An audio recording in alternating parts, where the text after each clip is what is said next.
Paggising ko ng madaling araw, yung mga sakit na nararamdaman ko, unti-unti na siyang nawawala. Nakatayo ako ng maayos kahit na merong konting pain sa katawan ko. So, answer prayer, talagang yung salveyo ay malaking tulong talaga sa akin.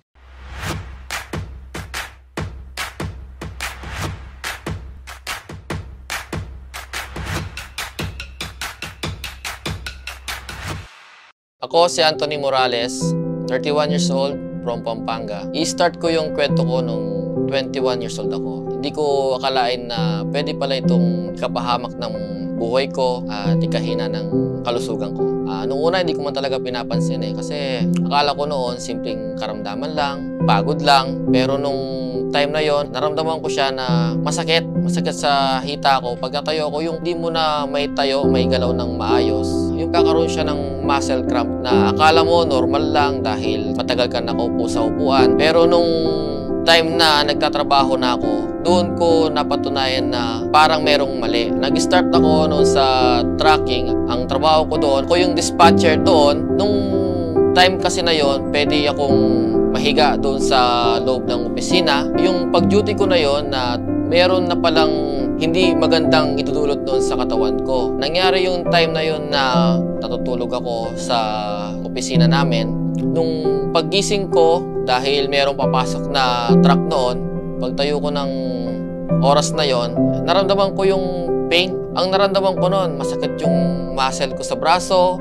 sa hita ko, at mas matindi doon, yung likod ko. Pagka pepersa akong tumayo, hindi ko talaga siya agad-agad may kilos. Ang hirap-hirap kasi doon kailangan mabilis kang lumabas kasi nga dahil ako rin yung guard doon at kailangan mabilis yung kilos ko kasi bubuksan ko pa yung gate. Ang mas malala pa noon, akit na kami ng dump truck, napansin ko, di ko na kayang umakyat kasi para akong matanda na nahihirapan yung mga hita kong kumilos. Yung likod ko saka yung braso ko talagang hirap na hirap akong i-move. Kumbaga yung hindi ko siya mayangat na gano'n para tumaas yung katawan ko sa hagdanan. Nang mas mahirap pa doon, nung pagbaba ko sa hagdanan, bumagsak ako. Buti na lang yung laman noon, buhangin. Bumagsak ako doon sa loob na yon, paluhod. Parang naramdaman ko yung time na yon para na akong lumpo kasi hindi ko siya may kilos na para bumangon ako kaagad. Dahil kailangan kong tumayo, pinilit ko kahit masakit. Nangyari na pala yan sa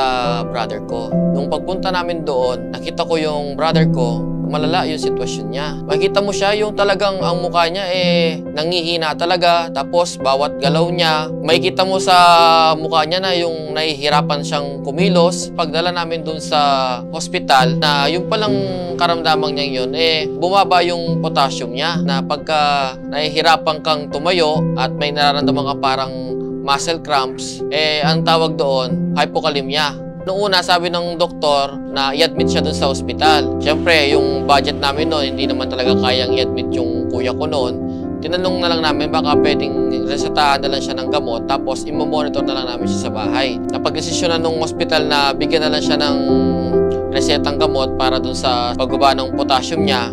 Buti na lang, nung time na yon, pinagpares-pares namin yung nararamdaman namin ng kuya ko. Sabi ko sa kanya, baka pwede kong itry yung gamot niya. Kesa naman sa magpapa-check up ako. Baka sakaling umepekto sa akin, hindi ko na kailangang magpa-check up. Yung time kasi na yon, wala din kaming budget pang pa-check up. At saka yung nararamdaman ko, hindi na ganun kaganda. Yung katawan ko, unti-unti siyang nangihina, hindi na ako makakilos ng maayos, hindi na rin ako makalakad. Nung tinry ko yung gamot na yon, unti-unti, bumabalik yung kalakasan ko. Yon, yung time na yon, kapag nararamdaman kong nananakit na yung katawan ko, iinuman ko na siya ng gamot na yon. Pero nitong 2022, March, bigla-bigla na lang siyang sumumpong na wala mang lang siyang senyalis na ganun yung mararamdaman ko. Ngayon, ang nangyari, pagtayo ko sa higaan ko, nananakit na siya. Tiniis ko siya hanggang ilang araw. Pagtayo kong ganyan, nangihina talaga siya. Di ko pinupold yung tuhod ko kasi baka matumba ako. Nung time na nandito ako, papunta akong kusina, pagtupi ng isa kong tuhod, bigla na lang akong bumagsak. Muntik pang mapukpok yung ulo ko sa kahoy. Nawalan ako ng balanse. Yung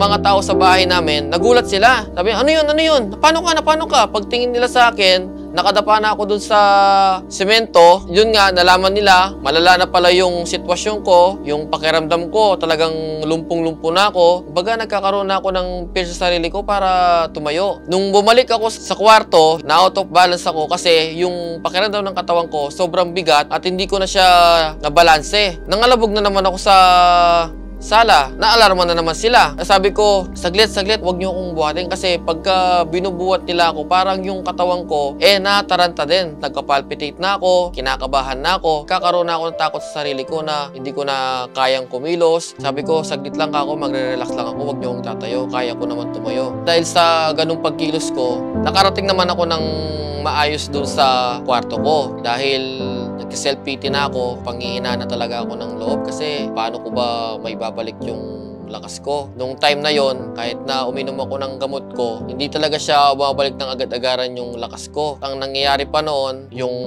mga daliri ko napapata na hanggang siko, hanggang dito na sa balikat ko. Tatakot na ako. Nagpray ako. Sabi ko, tinatanong ko yung Panginoon kung hanggang dito na lang ba yung ministry ko. Siyempre, ang Panginoon, di naman agad-agad, instant, sasagot sa panalangin mo. After kong manalangin sa Panginoon, wag na daw akong tatayo. Ngayon, tumawag na lang ako sa kanila. Ako kasi, mayroon din ako pagka-pride noon na kaya ko. Kasi ayokong kinakaawaan nila ako. Ako naman, ayokong ipakita sa kanila na talagang hirap na ako sa sarili ko. Yun yung pang third time na nangyari sa akin ulit.